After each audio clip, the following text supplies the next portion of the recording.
Hello everyone, সবাই কেমন আছো? আশা করি সবাই খুব ভালো আছো। তো আজকে দেখো আমি আবার একটা ব্রাইডাল ব্লগ নিয়ে তোমাদের সামনে চলে আসলাম। এটা ছিল আমার 6 ফেব্রুয়ারি ব্রাইডের গল্প।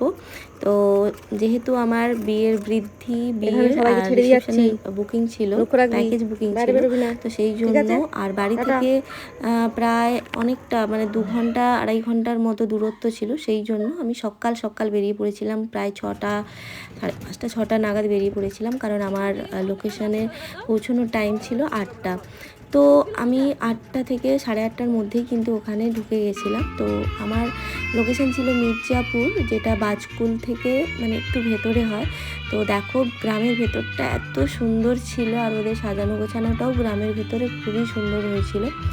আর ফাল্গুন মাস এত ঠান্ডা হয় সেটা সত্যি আগে জানা ছিল না। সেদিন উত্তরে হাওয়া যেন কনকনে হাওয়া বইছিল। আর একটা কথা বলি, আমার যে ব্রাইড ছিল ও প্রায় 1 বছর আগে থেকেই আমাকে বুক করে রেখেছিল। আর ওকে দেখলে বুঝতে পারবে ওর স্কিনের কন্ডিশন কিন্তু খুব একটা ভালো ছিল না। আমি যখন মানে আমাকে বলেছিল যে দিদি আমার একটু ব্রণর দাগ আছে, ওটা একটু নয়, প্রচুর প্রচুর দাগ ছিল। তো যাই হোক, একটা কথা তো সত্যি যে আমাদের স্কিনের কন্ডিশন যদি ভালো হয় তাহলে কিন্তু মেকআপ আরও বেশি সুন্দর হয় এবং ফ্ললেস হয়।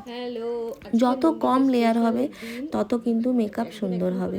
তো যাই হোক, তাড়াহুড়ো করে 1 ঘন্টার মধ্যে কিন্তু ওকে আমি হলদির জন্য রেডি করে দিয়েছিলাম। হলদি শ্যুট করে ও তারপরে হলদি রিচুয়ালসের পরে আমার কাছে তাড়াতাড়ি 2:30 নাগাদ চলে আসে, কারণ বিকেলবেলায় আমার তাড়াতাড়ি ফেরার ছিল। 6:30টার পরে ওখান থেকে ফেরার বাস খুব একটা পাওয়া যায় না। তো সেই জন্য আমার চেষ্টা ছিল ওকে 5:30 থেকে 6টার মধ্যে রেডি করে দেওয়া। তো ও শুনেই নিলে ওর কি ইচ্ছে ছিল। অ্যাকচুয়ালি ওর কোনো ইচ্ছেই ছিল না, ওর পুরোটাই আমার উপরে ছেড়ে দিয়েছিল।